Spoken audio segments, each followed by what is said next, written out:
Well, good morning. It's 11:36, so we're 6 minutes late getting started for linear algebra, math 237. But unfortunately, I'm the only one in the room right now, so I've waited as long as I could to see if anyone's going to show up. So far, nobody. I'll wait and do announcements until someone comes in, so we'll see what happens from there. So let's go and get started where we left off last time. We're in Chapter 3, Determinants, 3.3, Properties of Determinants, and we had just talked about that the Theorem 3.7 that the determinant of an invertible matrix, a square matrix A, is invertible, in other words, non-singular, if and only if the determinant was not equal to 0. If the determinant is equal to 0, it's not invertible, or it's a singular matrix.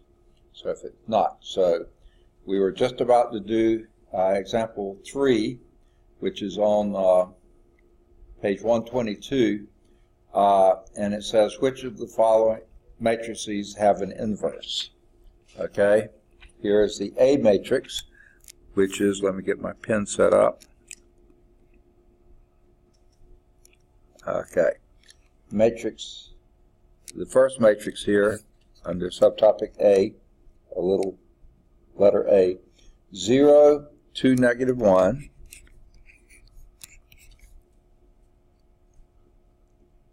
3, negative 2, 1, and 3, 2, negative 1.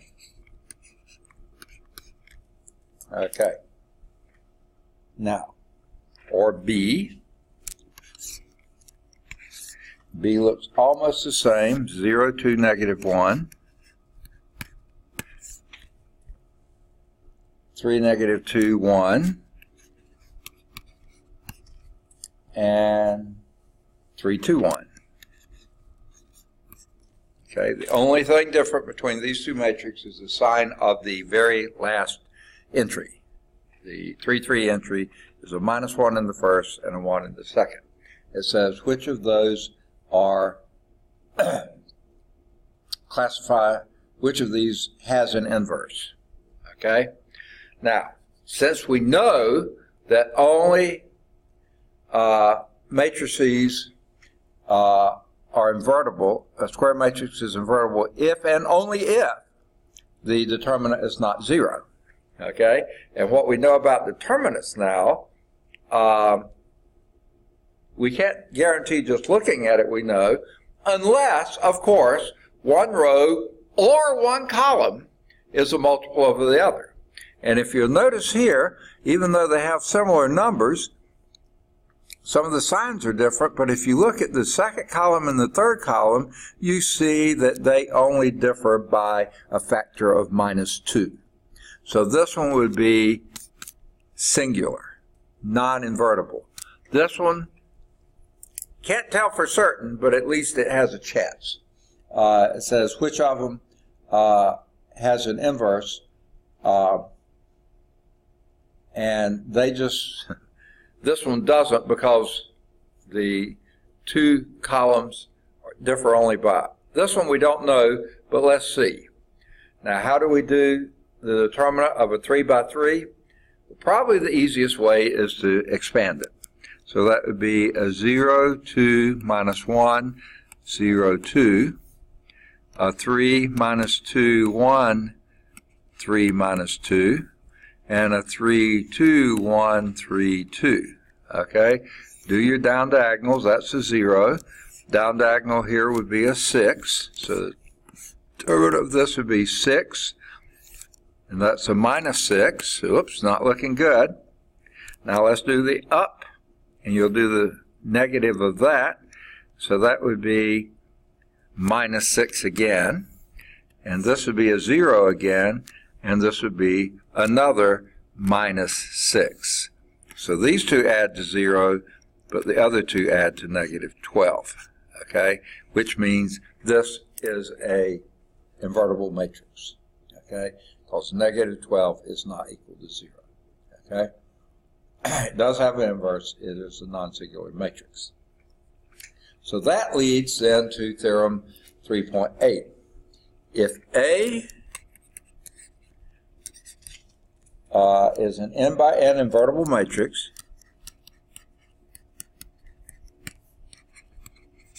okay, first it's square and it's invertible, then the conclusion for that is the determinant of A, the determinant of the inverse of A. If it's invertible, you know it has an inverse. And the determinant of the inverse is then 1 over the determinant of A itself. Okay? Because A, if it's a invertible matrix, then its determinant is not 0, so you can divide by it, and the determinant of its inverse would be the reciprocal of the determinant of A. Okay. Now,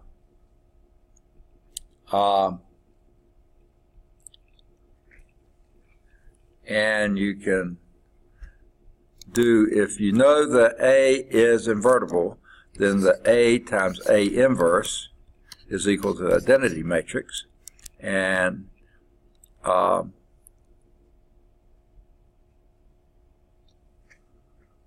you know that the determinant of A times the determinant of its inverse must equal the determinant of the identity matrix. But you know that's 1. Well, then just divide both sides by the determinant of A. And then you have what A inverse is. Okay. So let's do example 4. Find the determinant of the inverse for the matrix A. So here's A.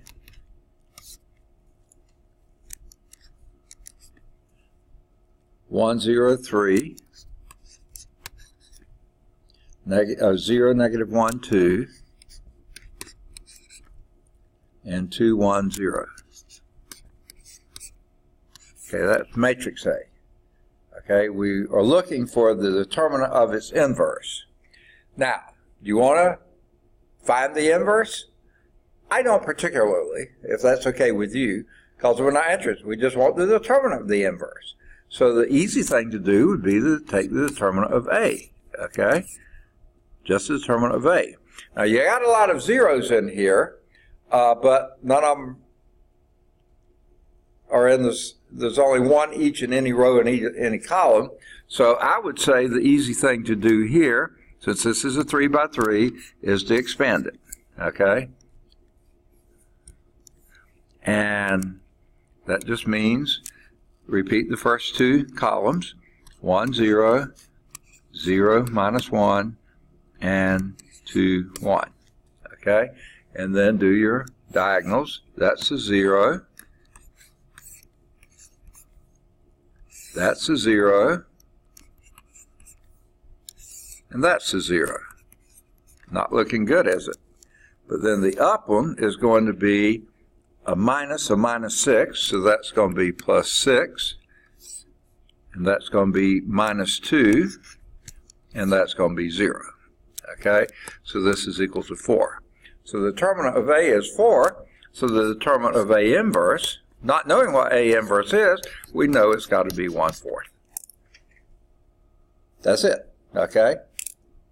Now, with a determinant of 1/4, I can almost guarantee you the inverse of A is going to have a bunch of fractions in it, or at least some fractions in it.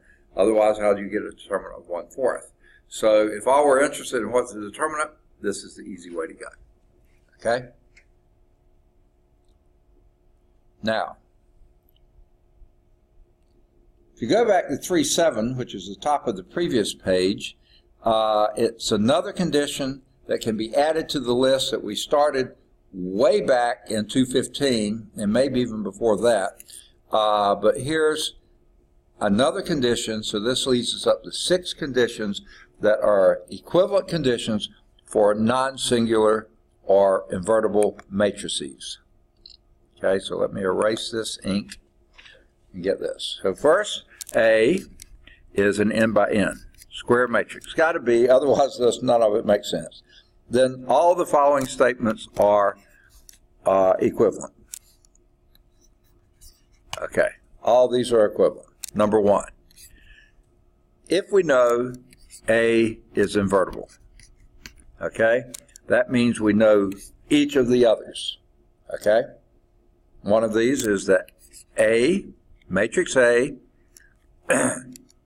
times some vector X. What am I doing here? Nope.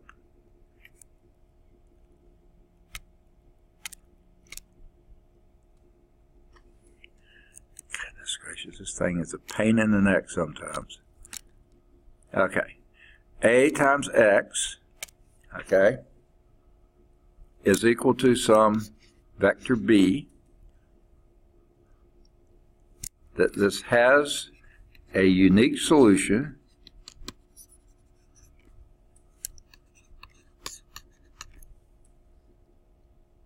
for every n by 1 column B.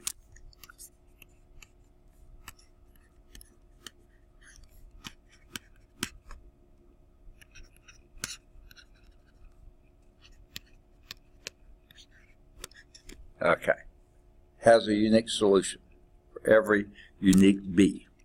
Number 3 sort of follows from that. A times X is equal to the 0 vector, and they should have made that a vector that looks like they just have a capital O there. That should be the 0 vector. This has only the trivial solution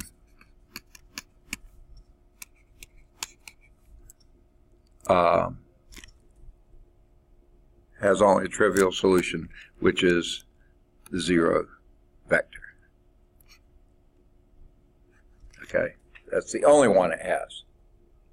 Because the one above it says it's a unique solution, that means there's only one, and you know that the x vector being the 0 vector is a solution, and the previous says that it's the only solution. Okay, number 4. Another equivalent thing, A is row equivalent to the identity matrix I sub n.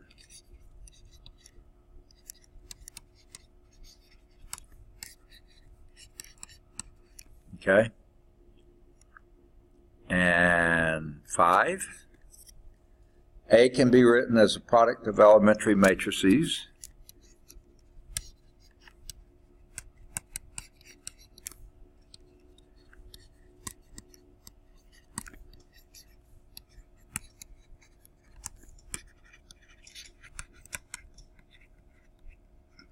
Okay, and now the 6th one, we just added that the determinant of A is not equal to 0.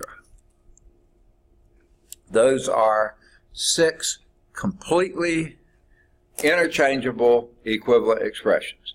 You know if the determinant of A is not 0, A is invertible, and all these other things are true.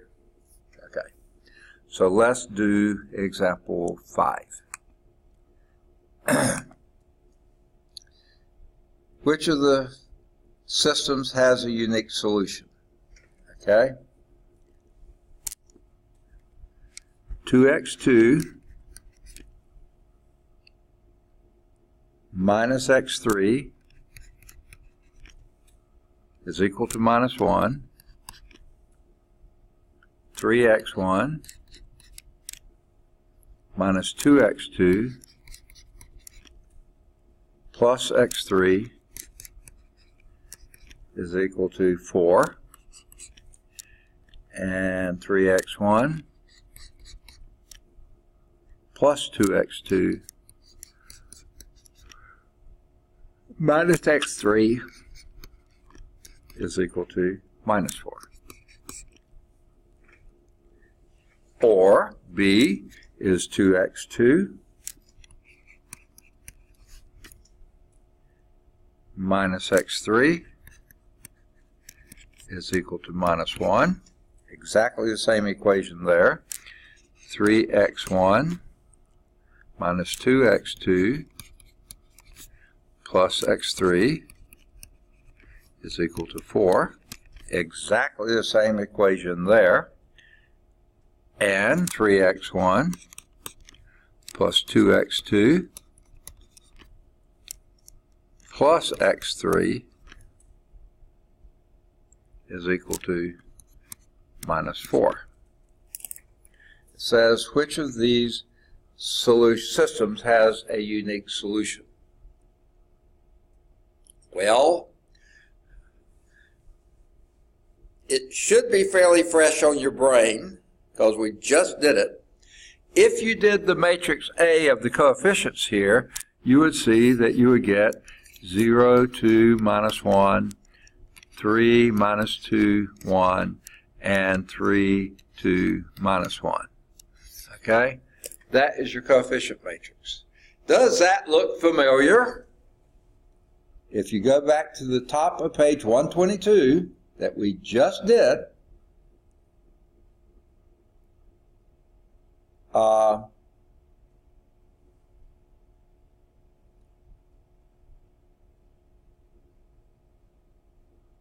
okay, I'm sorry, example 3 that we just did, which was the top of 122 as well, wasn't an example, but up there, you see, we looked at that matrix there and said it's non-invertible. It's singular.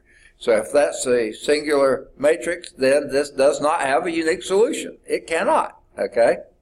But the second one there does have, that is an invertible matrix. And since it is an invertible matrix, therefore it does have a unique solution for every B vector.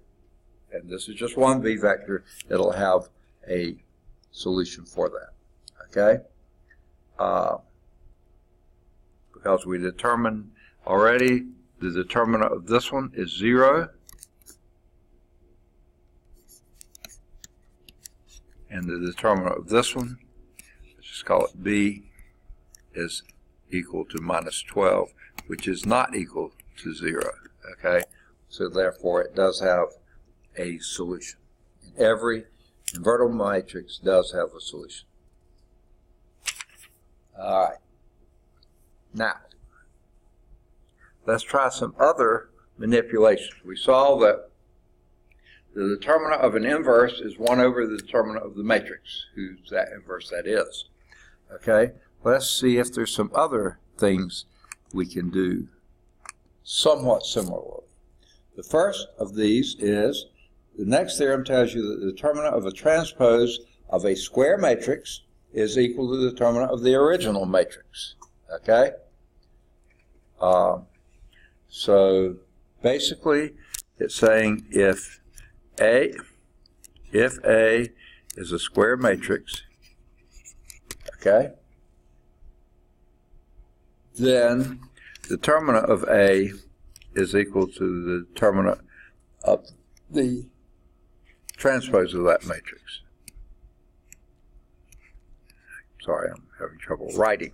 Okay. Now, I have a problem. No, I guess I don't. Because either, okay, first, A is a square matrix. So that's the only ones you can take a determinant of anyway. If that determinant is 0, then the determinant of its transpose must also be 0. If its determinant is not 0, then the transpose of its, no, the determinant of its transpose will then be the same thing and not be 0. So I started to say they didn't specify whether it had a determinant or not. They all have determinants, it's just whether they're 0 or not. And if the determinant of A was 0, then it doesn't have an inverse, but it does have a transpose.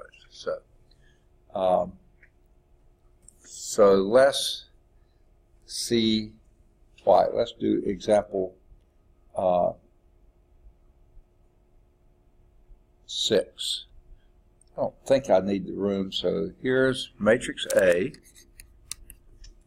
and it's 3, 1, negative 2, 2, 0, 0. I'm liking this. And negative 4, negative 1, 5. Okay. it says show that the determinant of A is also the determinant of the transpose. Okay? So let's just go straight to the determinant of A.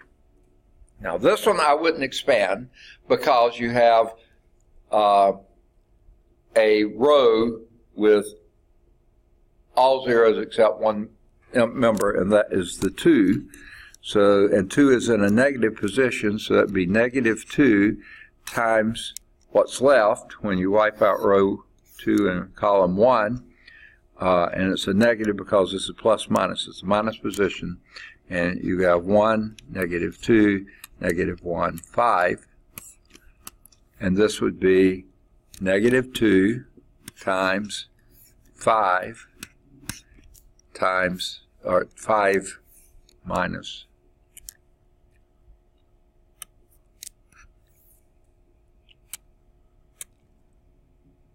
2. So that would be negative 2 times 3 is negative 6. Okay? Well, let's do the transpose of that. A transpose would then be 3, 1, negative 2 on the column, 2, 0, 0 as the next column, and negative 4, negative 1, 5 in the third column.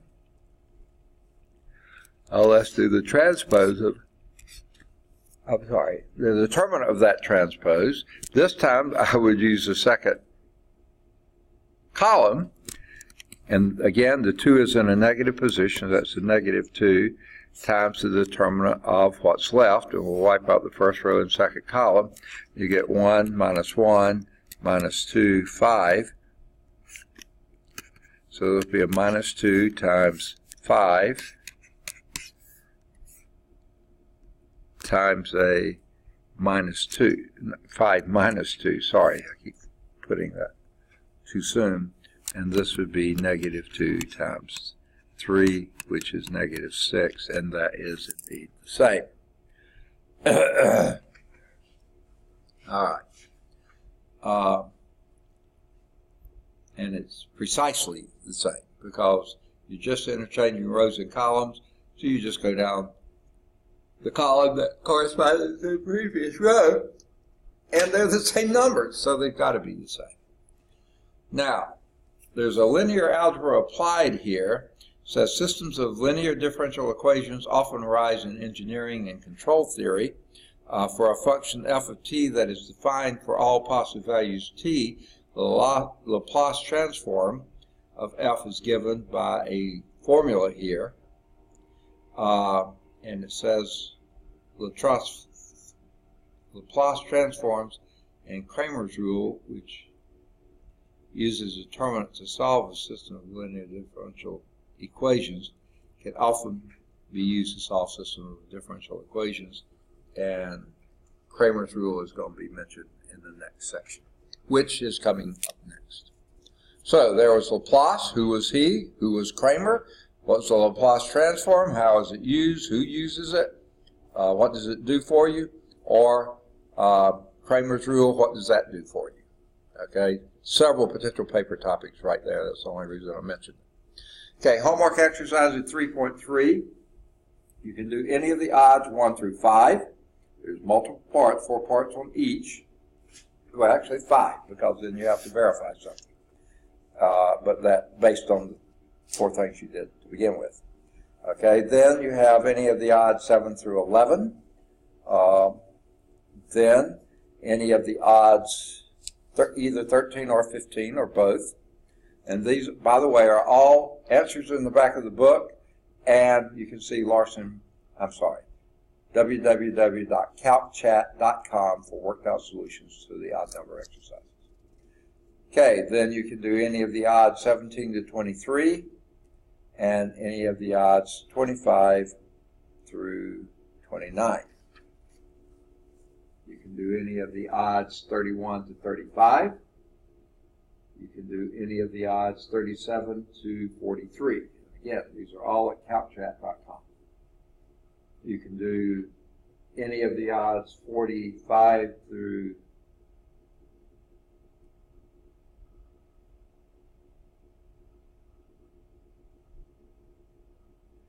49.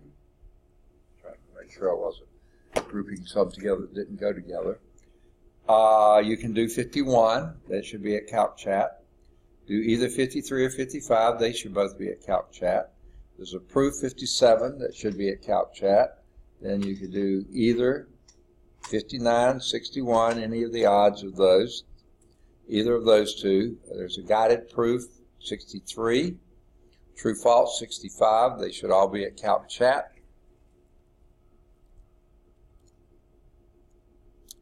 There's a writing exercise 67. If that gives you something good to write on, follow up on. There is a goodness gracious.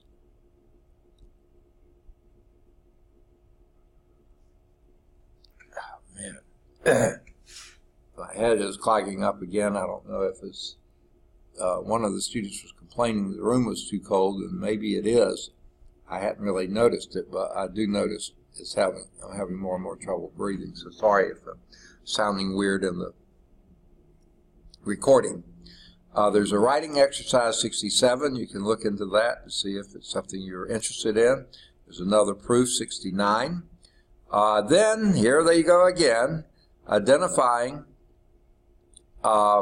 something that seems like to me should have been in the text, but they put it in the problem exercise set, orthogonal matrices. So I'll let you read through that. An invertible matrix A that is orthogonal when its inverse is equal to its transform.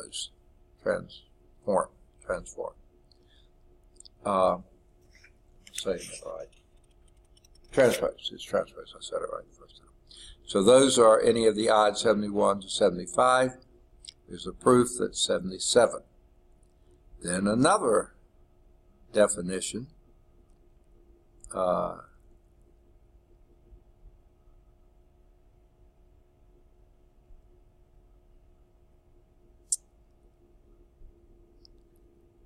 right.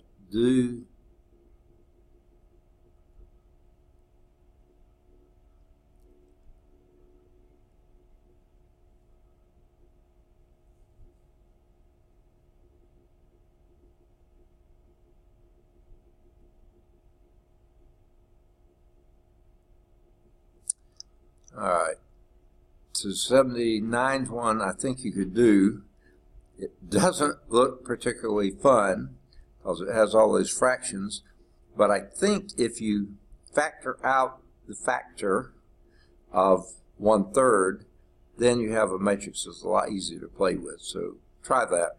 And then number 8 is a proof.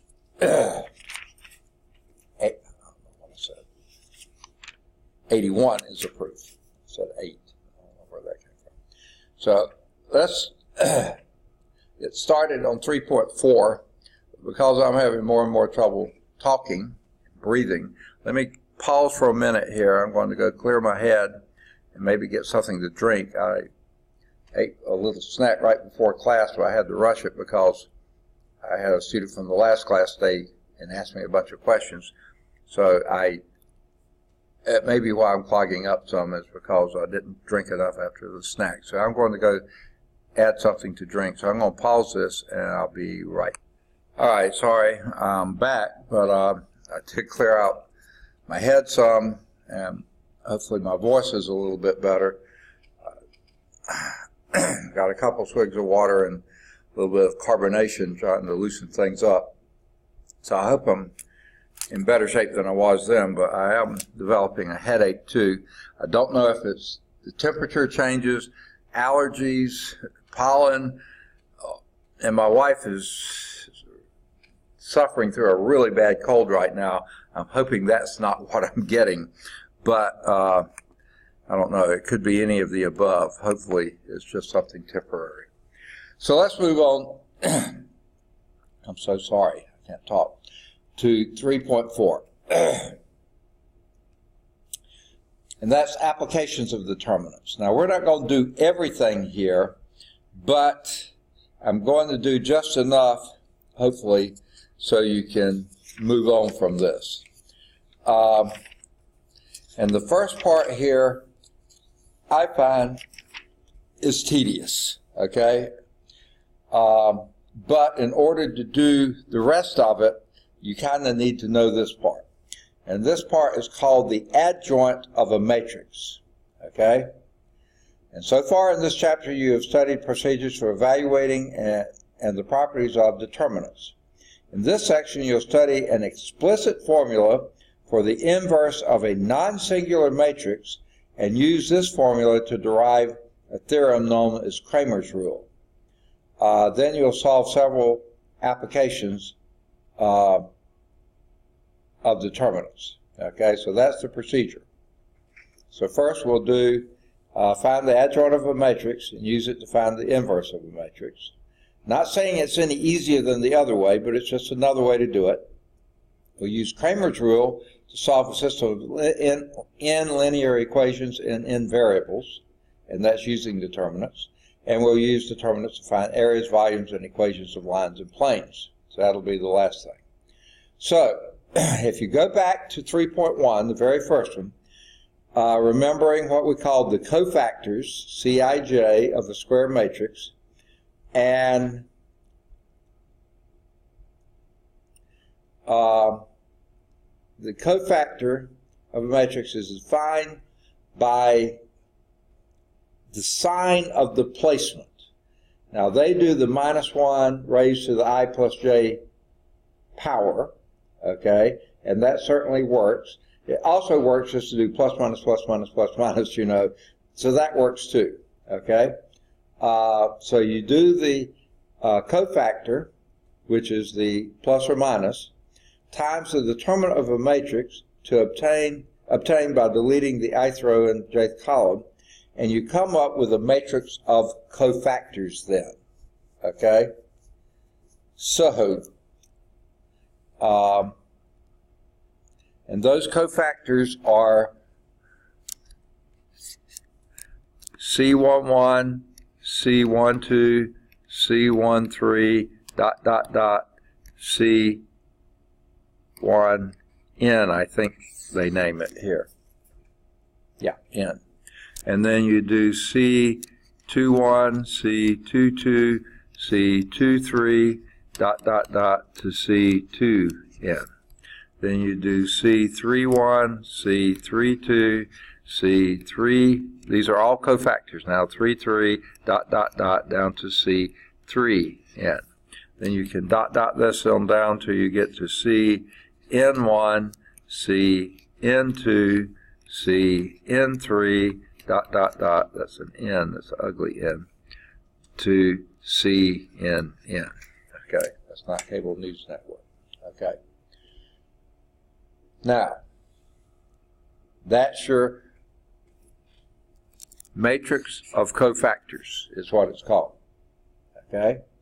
The transpose of that matrix then would be, you take this one and transpose it, and that would give you C11, C12, C13, to C1N, C21, C22, C23, to C2N, C31, C32, C33, to C3N, this to C N1, this to C N2, and to CN3, and all the way down and across and everywhere else to CNN. Okay, so there you transpose your matrix of cofactors. Well, the transpose of the matrix of cofactors is called the adjoint of A. I usually put it lowercase, ADJ of matrix A. The adjoint of A. That's pretty ugly, isn't it? Okay. Okay. The adjoint of A. All right. So that's the definition, let's actually do one. Now again, I'm not suggesting this is any easier than anything else we've done. It's just something else that can be done. Okay? So find the adjoint of this A. Here's your A, and this is -1, 3, 2, 0, -2, 1, 1, 0, -2. Okay, that's A. All right, what we need to do is find the adjoint of A. And so you first find the cofactors, the matrix of cofactors of A. Okay? Now,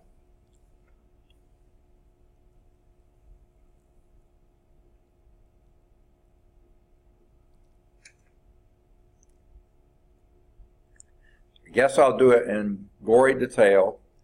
So the matrix of cofactors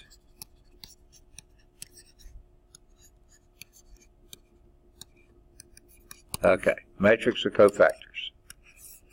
All right, now what we're going to do is the first entry here, that entry is a plus entry, but it's a -1.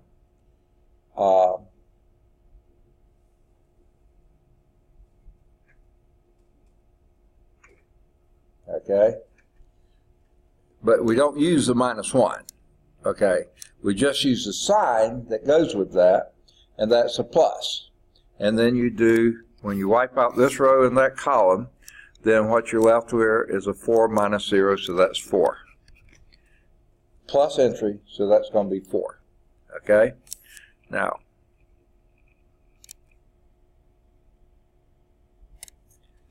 I'll wipe out that one. And then we're going to use the 3 here. Okay? Well, that 3, we don't use the 3. We use the position of the 3, and that's a minus. And then you do the determinant here. That's a 0 minus 1, but it's a minus entry, so that makes it a plus 1. Okay? You're just using the sign convention, that cofactor, but then you're going to use the determinant of what's left when you wipe out the row and column. Okay? So that's that entry. This is the matrix of cofactors. Okay? So we'll erase this one now and use the 2. Well, its position is positive. Okay, let me erase the other things too, because they're hard to see. Okay. And this is a 0 minus 2. That's going to be a -2. No, minus a minus 2 is going to be 2. Okay? 0 minus a minus 2 is positive 2. And the place is a positive place. Okay? So this time we're going to wipe out for the 2, 1 entry, second row, first column. That happens to be a negative position. Even though it's a 0, don't worry about that. It's a negative position, so that's going to be a minus. You do wipe out first row and second column, a negative position, and you do a minus of a minus 6. That's a plus 6, minus 0, so this is a 6. Okay? Then you do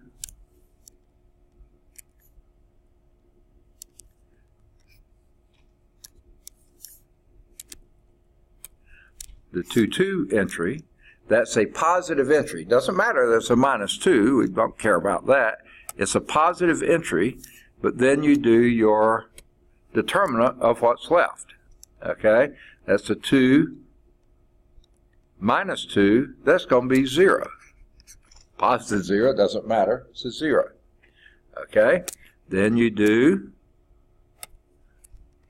the 2, 3 entry. So you wipe out second row, third column. That is a plus, minus, plus, minus. It's a minus position. It's a 0 minus 3, which is a plus 3. Because it's a minus position, your determinant was a -3, so that makes a plus 3. All right, now we move to the third row. And we'll start with the first column. So we'll do that one. That's a positive position. Do the determinant, and that's a 3 plus 4 is 7. So that's a 7. All right. Then we'll move to the 3-2 entry. It would be third row, second column. Okay, that's a plus, minus, plus, minus. It's a minus position. Let me wipe out these things so they won't be confusing. All right. It's a minus position. This gives you a -1 this way, but it's a minus position. That's +1 minus a 0, so that's just a 1. And then finally, the 3-3 position. We'll wipe out that line and do that. That's a positive position, and you got a 2 minus 0, so that's just 2. So there's your matrix of cofactors. Okay? Now, the adjoint of A then, ADJ of A, is going to be the transpose of that matrix of cofactors. So its transpose is 4, 1, 2, which was your first column, make your first row. 6, 0, 3, your second row becomes your second column. And your third row, 7, 1, 2, becomes your third column with the transpose. So that's the transpose of the cofactor matrix, which would then be the adjoint of I'm saying it wrong, adjoint of A, the original matrix we had. All right, why did we do all that? Here's why. The adjoint of a matrix A is useful for finding the inverse of A, as indicated by this theorem. I think I'll write it down here. If A is an n by n matrix, okay, an invertible, let me get it in the same order they do, not that the order matters, but it's just easier to write that way, is an n by n invertible matrix, okay, and it is, well, we don't know that it is, but if it is, then the inverse, A inverse, if it's invertible as an inverse, is equal to 1 over the determinant of A, okay, why did I write it that way, times the adjoint of A. Okay. Well, I said that, I usually do it 1 over the determinant of A times the adjoint of A. Wish there was simple notation for that. That's what the inverse of the matrix is. Now, we already know the determinant of the inverse is the reciprocal of that. But that's what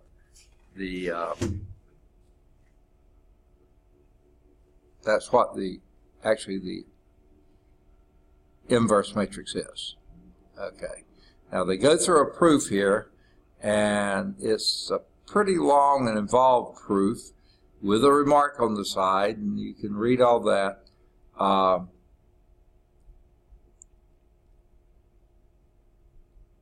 But anyway, that gives you exactly what we've got here. So let's do example 2 and work with it. Okay? Now, example 2 is using the same matrix A as we did in 1. So the first thing we would do is use the adjoint of A, which we have here. So that's why I'm not going to erase this, okay? And we're going to find the inverse of this. Okay, so what I'm going to do is I'm going to erase what we don't need. And what we don't need is the matrix of cofactors. Okay, because it's easy to redo those. And I guess I'll erase this.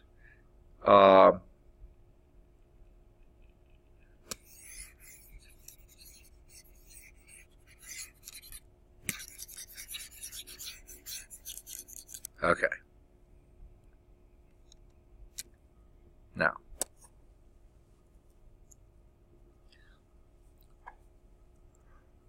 and I probably should erase our last construction lines because they're not useful anymore. Okay. All right.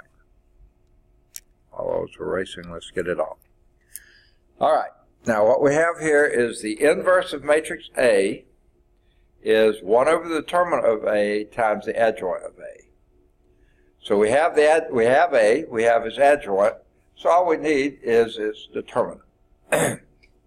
So let's do the determinant of A.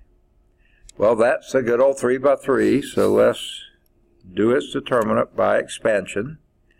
So I'm going to wipe out that, and then do the determinant of A would then be, and I really shouldn't use determinant bars here, but that reminds me of what I'm doing. Copy the first 2 columns over, minus 1, 3, 0, minus 2, and 1, 0. Okay? And do your down diagonals, and that happens to be a minus 4, right? Plus 3, plus 0. Then do the up diagonals, and that's a plus 4, that's a 0, and that's a 0. Well, I got this to be 3. The determinant of that matrix is 3. Okay? So that gives us the inverse of this matrix is 1/3, 1 over the determinant of that, times this adjoint, which would be 4, 6, 7, 1, 0, 1, 2, 3, 2. And if you did choose to multiply that through, and I'm not sure why you'd want to do that, but maybe you do, is 4/3, 2, 7/3, 1/3, 0, 1/3, 2/3, 1, 2/3. There is the inverse. And you might say that was a lot easier than doing the row reduction type thing with the augmented identity matrix, but you may have forgotten how many steps it was to find the adjoint. You had to do the cofactor matrix first and then do a transpose of that. So, hey, you're here for class? Good to see you. I'm tired of talking to myself. So far, but I'm glad you're here. Now, I would have asked at the very beginning how many of you reviewed the, whatever you call them, YouTube videos. I said Thursday would have been last Thursday's class. Did you do them? No. So far, nobody has done them yet. In my 2 days, Wednesday of last week, I was out because we had to go to Montgomery for a completely worthless trip. And then we missed classes, 2.5 classes of this day. And so far, I forgot to ask the previous class. Oh, I think I did ask them, and no one showed up, but not everybody was in yet. I also had said that I would wait and do the announcements until someone got here, so let me do these quickly, too. They came out with a final exam schedule that I think have at least 2 errors in it. They have finals starting on Monday the 29th, whereas the academic calendar and the administrative calendar say that finals start on Tuesday the 30th. So I don't know which one it really starts. Hopefully they've got that correct. Okay? The second error they have on this is that they said, and this is directed toward us, not to you, all grades for second mini-term and regular term students must be inputted to the web suite system no later than 12 noon on Monday the 8th. Well, Monday's the 6th, okay? Well, on page 3, they say Wednesday the 8th. So they got that corrected, kinda, okay, but it's bizarre, okay? And then on this one, I'm trying to tell all the classes now, the administrative calendar this is the main reason I printed it, for this one piece of information now. Next Tuesday, 1 week from today, is the last day to withdraw from classes for second mini-term class courses, okay? They don't ever say what's the last day for full-term classes, but I assume that's the same day for full-term and second mini-term classes, okay? And then on here again, it says final start on Tuesday the 30th, which is what the academic calendar says too. Okay, and then I've been congratulating people who did get honors and awards. I believe someone from this class did, but so just congratulations there. And I think the rest of them were things you've already heard, so I won't go over those again. All right, so those are the announcements. I just finished doing example 2, bottom of page 129, okay?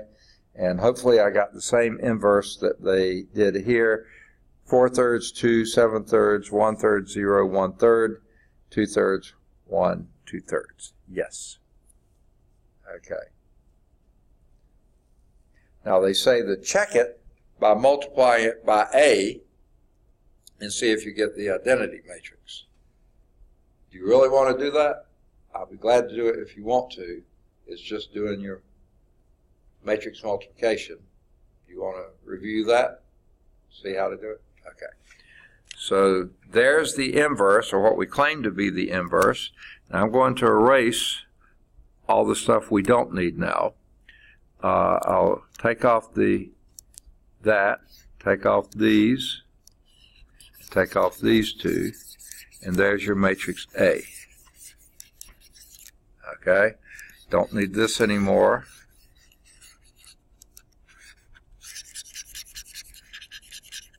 And don't need the adjoint anymore. And how we got the inverse. We just need the inverse. Okay. So this is matrix A, and this is what we claim to be the inverse of A. So we want to multiply these together. A times the inverse of A. So I guess I'll write it up here. 4/3, 2, 7/3, 1/3, 0, 1/3, and 2/3, 1, 2/3. And you multiply those two together, 3 by 3 by 3 by 3 gives you a 3 by 3. And that's 3 rows, 3 columns. Okay, let's do the first one. All right. This is the 1, 1 entry, so you do the first row here by the first column there. That gives you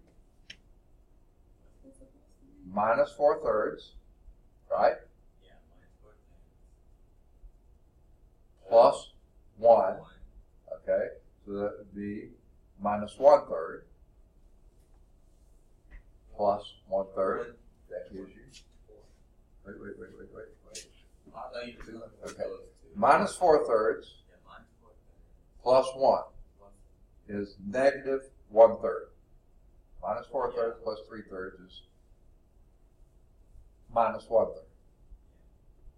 Plus 4/3 minus 1/3 plus 4/3 is 1. Okay. So that's what we hoped it would be, and sure enough it is. All right. The 1, 2 entry will be first row, second column. Let's say minus 2 plus 0 plus 2. That adds a 0. Okay? That's what we expect, and that's what we got. Okay? The 1, 3 entry, first row, third column, that would be minus 7/3 plus 1. That would be plus 3/3, so that would be minus 4/3 plus 4/3. Minus 7/3, right? Plus 3/3, right? Minus 4/3 plus minus 7/3 plus 3/3 is minus 4/3, right? Okay, and plus 4/3 would be 0. Okay. So that gave us a 0. Now the 2, 1 entry, second row, first column, that would be a 0 minus 2/3 plus 2/3. That adds a 0. Okay? Just as we would like it to be. The 2, 2 entry will be second row, second column, 0, 0, 1. So that's just a 1. Okay? The 2, 3 entry, second row, third column, will be 0 minus 2/3 plus 2/3. And that's 0. Right? Yes. Okay? 3, 1 entry will be third row, first column, 4/3 plus 0 is 4/3 minus 4/3 is 0. Right? 3, 2 entry, third row, second column, 2 plus 0 is 2 minus 2 is 0. Okay? And the 3, 3 entry, third row, third column, 7/3 plus 0, 7/3 minus 4/3 is 3/3, which is 1. Perfect. Okay. And sure enough, that gives you the identity matrix. And if the product of two matrices is the identity matrix, then those are inverses of each other. Okay. So, we have verified that that was indeed the inverse matrix. All right. Now, we next move to Cramer's rule. And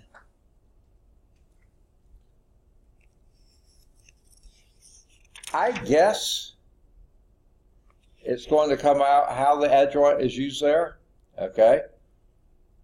And what we just did has any applications to Cramer's rule, but there's a really sense that it doesn't seem like it does, not directly anyway, but we'll see, okay?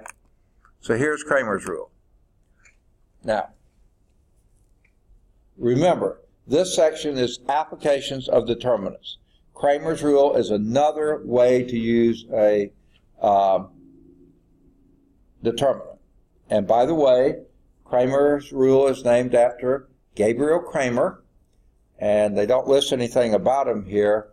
I'm trying to recall if he was German, British, or what. I just can't recall. But he uses determinants, and by the way, he was pretty early in the game. 1704 to 1752, part of that is sort of sad. He only lived 48 years. That's not good. But back then, that probably wasn't anything out of unusual to have a fairly short lifespan. Because remember when this was? This is when the U.S. wasn't. We were just colonies then. In fact, early in his life, Georgia wasn't even a colony. There were only 12 colonies at that point. And by 1752, we were still colonies. I think Georgia had been founded by then. I think they were 1730s or something like that. But so this is way, way early, okay? And he came up with this application. Now, here's a lead-in to it. And this is a simple lead-in, and they really make it difficult. Okay, so here's what it is. Let's say we have a system of equations. A11 times x1 plus A12 times x2 is equal to B1. And A21 times x1 plus A22 times x2 is equal to B2. There's a system of equations, a very simple system of equations, a 2 by 2. Okay? Now, way back when you first got started doing systems of equations, the technique that was the most universal and stuff was elimination by addition. Okay? It worked on anything. Substitution would work on some systems, okay, other systems would be a pain in the neck. Graphing was really uncertain. This worked. So what we usually chose to do was multiply one equation by something and multiply the other equation by something else so that you could eliminate a variable, either the x1 or x2. And I always have to stop, and you want to eliminate the x2 first, so we're going to multiply the top equation by minus a22, no, the bottom equation by minus a12, and the top equation by a22. So multiply the top equation by a22 and the bottom equation by minus a12. Okay? I don't know if you remember doing solving systems of equations this way. Okay, so I'm going to write this out in gory detail, and this would be a11, a22 times x1 plus a12, a22 times x2 is equal to a22, b1. Second equation, multiplying by minus a12, that would be a minus a12, a21 times x1 minus a12, a22 times x2, and that's equal to minus a12, b2. Agreed? It's a pain in the neck, but notice the second terms are identical, but opposite in sign. So when you add them together, they add to 0.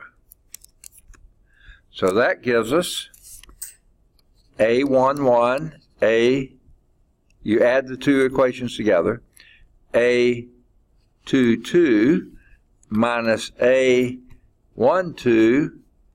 a21 times x1 is equal to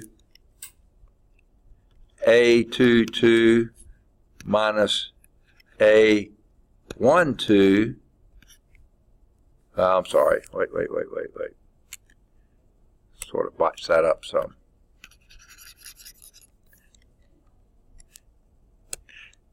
a22b1 minus a12b2. Solving for x, in other words, dividing both sides by this thing, would then produce x1 is equal to, I'll not put parentheses there for now, hopefully it won't be confusing, a11, a22 minus a12, a21. That's what x1 is. Okay? Now, if you did something similar to eliminate x1, in other words, multiply the top equation by a21 and the bottom equation by minus a11 and carry that through, then you would get the x sub 2 is equal to, now I'm going to just look at the book because I don't want to do that again.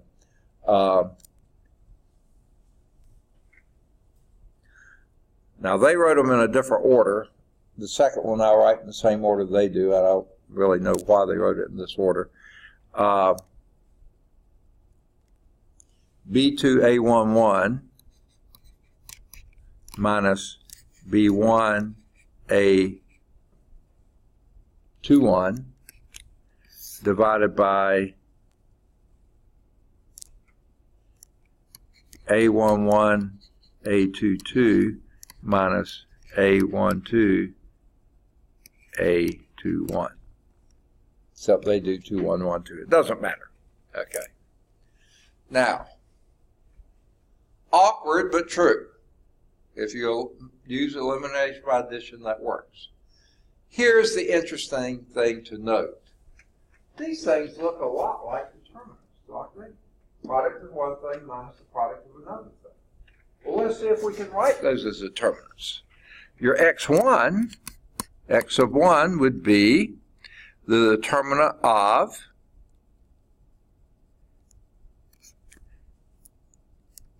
B1,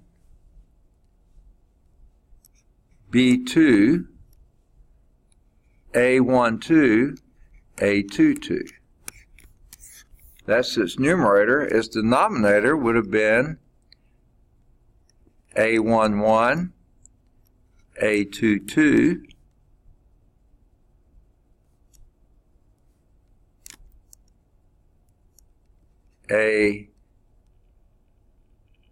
A21, A12. Okay? Check it out and see. This is B1 times A22 minus B2 times A12. Okay?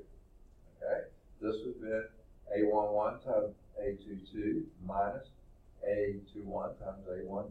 Sure enough, that's right. Okay? Your x2, written as a determinant, would be, this one hopefully will be a little clearer, A11, A21, B2, B1. I wrote those, I said them one way but wrote them a different way, and that's sure enough what you get. And your denominator is just the same. A11, A22 down here, A12 up here, and A21 down here. And sure enough. Now, wow. So, but let's see where those came from. In both cases, the denominator is the determinant of your coefficient matrix. Look at that. A11, A12, A21, A22 is the determinant for both of those. Okay? And the numerator for these, instead of the, for x1, instead of the coefficients for x1, which is A1, 1, and A21, we use B1 and B2. These two stay the same. And for A22, these two stay the same, and these two become your height. Hey, is that right? Sure it is. That's exactly what Cramer's rule says. That you can solve a system of equations. Now this is a 2 by 2, okay? Can't extend it further yet. 2 by 2, your first one is the determinant of your coefficient matrix is your denominator, and your numerator is the determinant of the coefficient matrix, except instead of the coefficients for x1, you put the constants in the same order, b1, b2. For x2, the determinant of the denominator is your denominator is the determinant of your